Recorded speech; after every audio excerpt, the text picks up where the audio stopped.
Bienvenue dans cette nouvelle édition du 12-15. Voici les titres de l'actualité. L'opposante Diane Rwigara se lance dans la course présidentielle rwandaise d'août 2017 contre le président sortant Paul Kagame. Elle a annoncé ce mercredi 3 mai sa candidature. La Côte d'Ivoire va envoyer 150 soldats au Mali pour renforcer la mission des Nations Unies dans sa lutte contre le terrorisme. C'est la première unité du genre de la Côte d'Ivoire sur le sol malien. Et puis ce 3 mai marquait la journée mondiale de la liberté de la presse. En République du Congo, les journalistes réclament plus de liberté dans l'exercice de leurs fonctions. Mais tout d'abord, ce jeudi 4 mai, s'est tenue une réunion d'experts du G5 Sahel et de l'Union européenne à Bamako, la capitale malienne. Réunion au cours de laquelle il était question de rendre opérationnelle la force conjointe G5 Sahel d'ici la fin de l'année 2017. En effet, le 6 février, les chefs d'État du Burkina Faso, du Tchad, du Mali, du Niger et de la Mauritanie s'étaient mis d'accord pour la mise en place de cette force. Le 13 avril, c'est l'Union africaine qui a donné son feu vert pour sa mise en place. La prochaine étape sera un mandat du Conseil de sécurité des Nations Unies. Elle est la 4e candidate déclarée à l'élection présidentielle d'août 2017 au Rwanda. À 35 ans, Diane Rwigara, fille de l'homme d'affaires et ancien financier du Front patriotique rwandais, Assinapol Rwigara, se présente en tant qu'indépendante. Face à elle, le président sortant Paul Kagame et 2 autres opposants. Les détails avec Sharon Kamara. C'est une candidature inattendue qui vient d'être dévoilée. Diane Rwigara, la fille de l'homme d'affaires et ancien financier du Front patriotique rwandais, Assinapol Rwigara, a annoncé sa candidature à la présidence du Rwanda. Elle devient la 3e candidate indépendante et surtout la première femme à se présenter face à Paul Kagame lors du scrutin du 4 août 2017. Dans une société où on n'a pas le droit de critiquer, je suis la personne qui parle des problèmes, des vrais problèmes qui sont dans notre pays. En tant que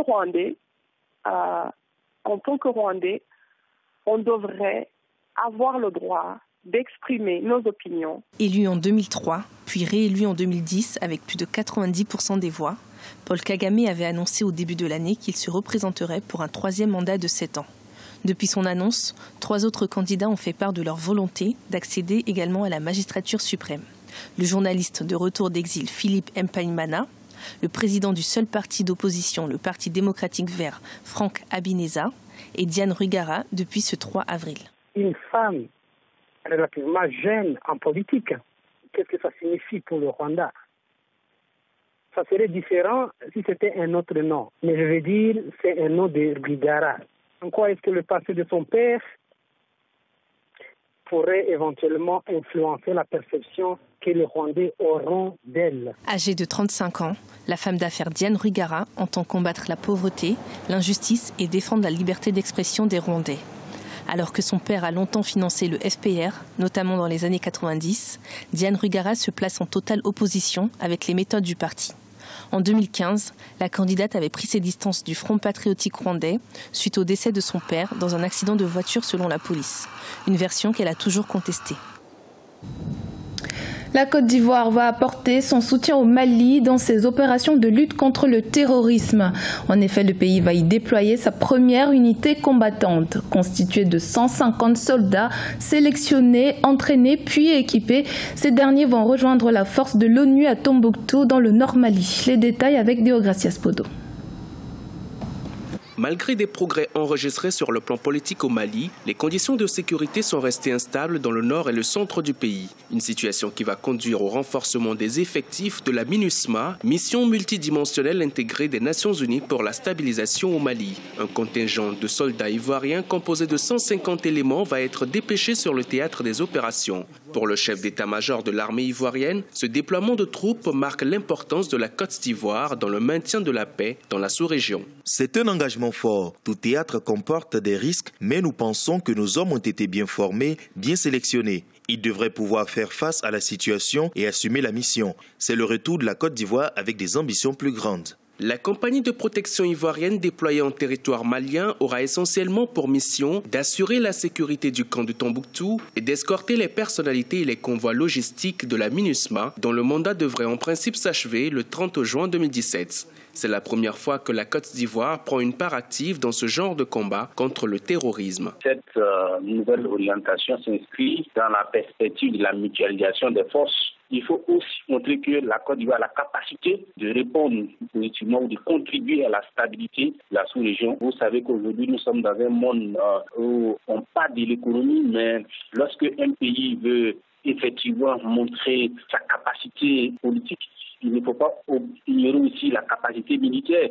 Selon un récent rapport des Nations Unies, le nombre d'attaques revendiquées par des groupes terroristes a quasiment triplé entre 2015 et 2016, passant de 28 à 85 en territoire malien. Outre l'augmentation de ses ressources humaines, la MINUSMA, mission multidimensionnelle intégrée des Nations Unies pour la stabilisation au Mali, doit également faire face à d'autres défis, notamment d'ordre matériel. Beaucoup en appellent donc à une véritable coopération multinationale.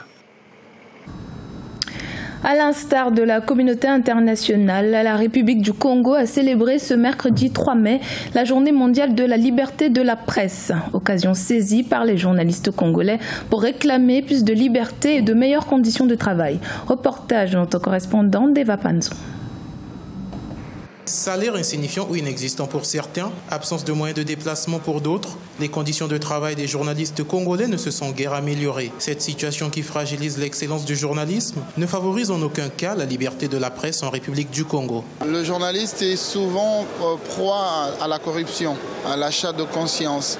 Un journaliste qui arrive à la fin du mois avec un enfant malade qu'il est incapable de soigner, et le politicien qui soigne l'enfant, si demain il doit écrire sur ce politicien, et croyez-moi, même si ce politicien a fait une grosse bavure, il aura du mal à les dire de manière claire. Seulement ça, vous voyez que c'est un grand frein dans l'exercice de ce métier en toute liberté. Il est difficile pour un journaliste de pouvoir vivre grâce à son salaire. Les professionnels de l'information réclament depuis plusieurs années un statut particulier loin d'être acquis. Des conditions difficiles certes, mais qui ne remettent pas en cause l'exercice de la profession librement. Nous sommes dans un pays où il y a la liberté. Et on a compris que cette liberté, elle existe, elle nous est offerte et par les gouvernants, et nous l'approprions. Mais il reste que nous devrons la synthétiser, la cristalliser dans le bon sens. C'est-à-dire être des journalistes bien formés, avec le sens de pacifier et non d'inciter à la guerre. La République du Congo a été placée à la 115e place sur 191 dans le classement de 2017 de Reporters sans frontières. La nécessité de repenser les conditions d'accès à la profession de journaliste et celle de son exercice a été exprimée par le ministre de tutelle et sera évoquée lors des assises nationales de la presse congolaise qui se tiendront du 27 au 30 juin 2017 à Brazzaville. Focus sur Saad Mohamed, un jeune Égyptien auteur du plus grand Coran au monde, écrit à la main. Un défi graphique de 700 mètres de long, réalisé en près de 3 ans, et pour lequel il espère remporter le Guinness Record. Fanny Munchi. Il aura fallu 3 ans pour écrire les pages interminables de ce Coran. Rien ne prédestinait cet Égyptien qui a quitté l'école au collège à réaliser un tel exploit. Mais Saad Mohamed n'est pas de ceux qui abandonnent.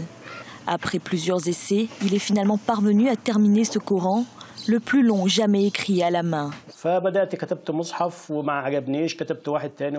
J'ai commencé par écrire un premier Coran, mais je ne l'aimais pas. Donc j'en ai écrit un autre, mais je ne l'aimais toujours pas, ainsi que le troisième et ainsi de suite.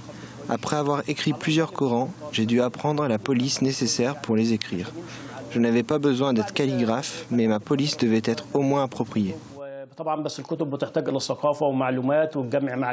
Saad Mohamed a dû faire face à plusieurs obstacles pour parachever son œuvre, des difficultés matérielles d'abord, mais aussi financières. Pour arriver au terme de l'écriture du livre sacré musulman, il a pu compter sur l'appui de ses proches.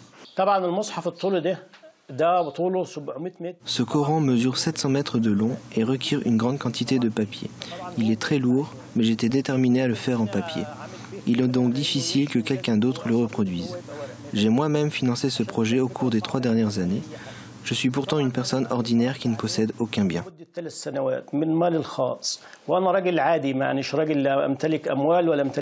Un travail, véritable défi graphique, tout en élégance et en finesse.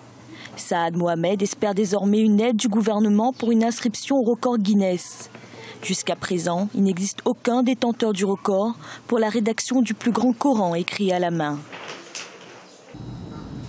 Ce journal a été réalisé par l'ensemble de la rédaction. Merci de l'avoir suivi.